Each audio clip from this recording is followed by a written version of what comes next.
morning everyone. Myself Gokul Menon from St. Paul's Public School. Here I am going to participate in Cooking Without Fire organized by Vidyadan. Today I am going to make a veg salad.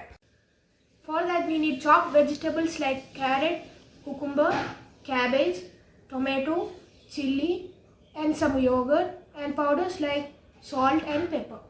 First we will add some carrot and some cucumber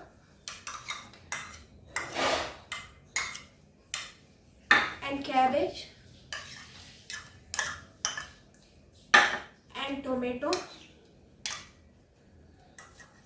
and green chili.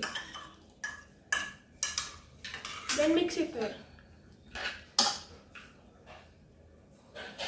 Then add some salt as per taste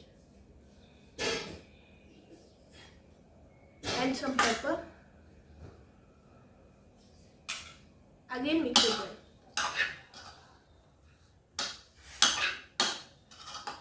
Then we will add some curd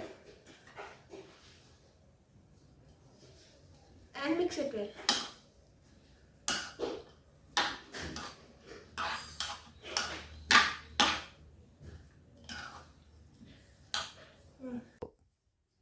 Here we have our own vegetable salad.